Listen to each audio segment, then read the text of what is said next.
वो एक दिन कहन पार्वती तय सुना का कहा थी का कहा थी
परेशानी तो हमें बना कहीं गतारा टूटा ही पानी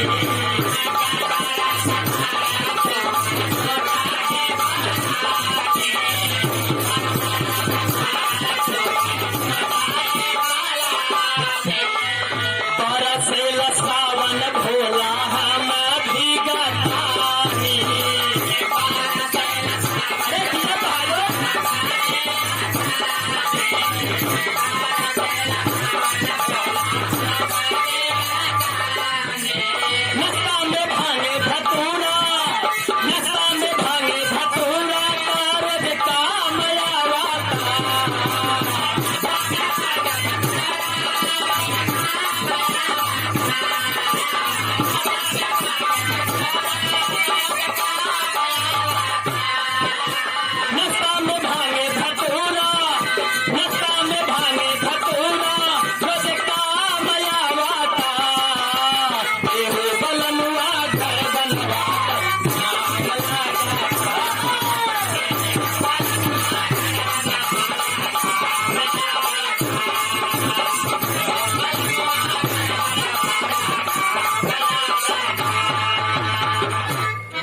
बदल के आ जा हमरे बद्दा हैदर गाँव है कैसे गावत रहे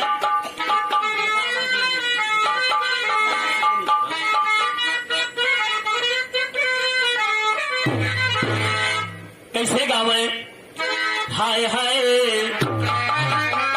हाँ अरे झकोरा मारे झूलनी पहले के पुरनिया लोग बाबूजी बड़ा मौजी रहत रहे क्या कहे अरे झकोरा मारे झूलनी वह साड़ी लहरा झकोरा मारे झूलनी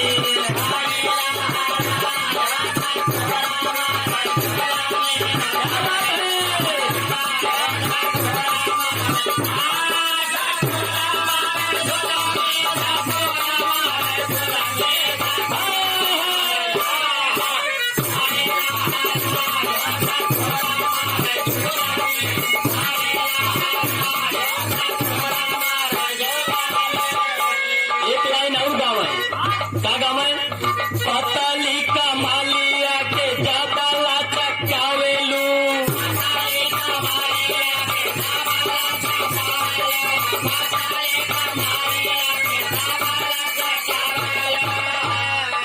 छीना छीना जरिया से घायला बनावेलू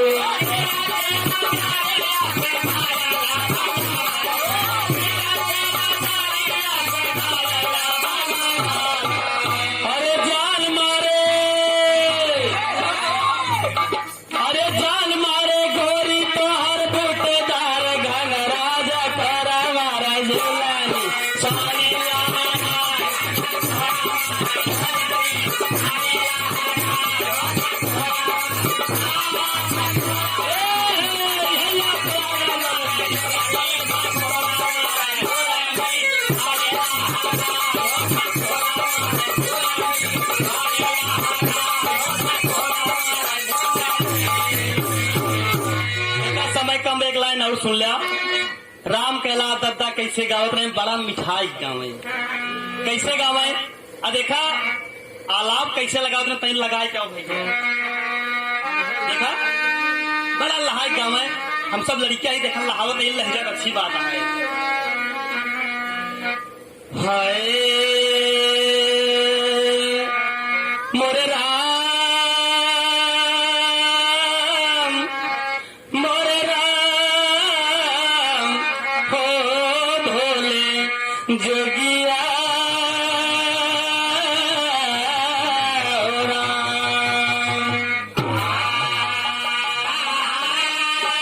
अरे दिया हो दद्दा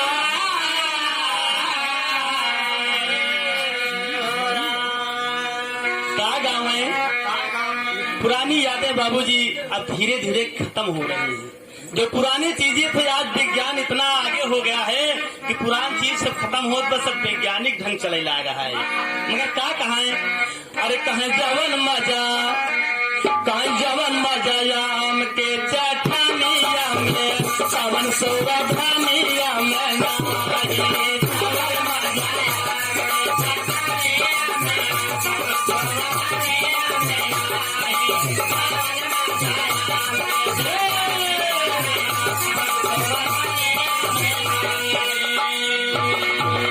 देखा इसे कुर्ता के धोती बटोरे भैया सुने वाले मीत आपसे बड़ा महान है।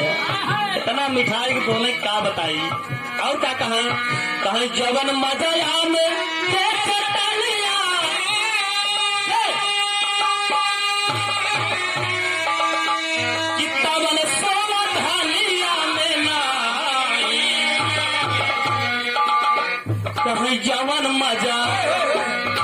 जवन मजा राम के भजनिया में पवन सारी दुनिया में नाई।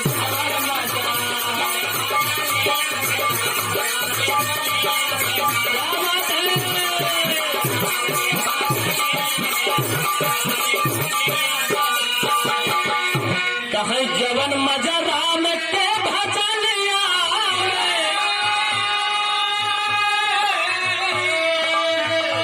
पवन सारी दुनिया में नाई।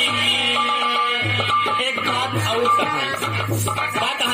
कहें जवन मजा अपने दुल्हनिया एक मतलब देखा आप सब गलत चीज समझा। अगर आपके धर्म पत्नी यहाँ बाबूजी तो शुरू से लेके अंत तक साथ दी है, जहाँ से पहुँच पाए एक लोटा पानी खाना मिली। अगर दूसर क्यों रही बाबूजी जब तक जवानी में तब तक नहीं होकर बाद 2 लाख मार के हाल भर कहे जब क्या कहे जवन मजा पानी दुल्हनिया में तवन का सभी निया में नहीं।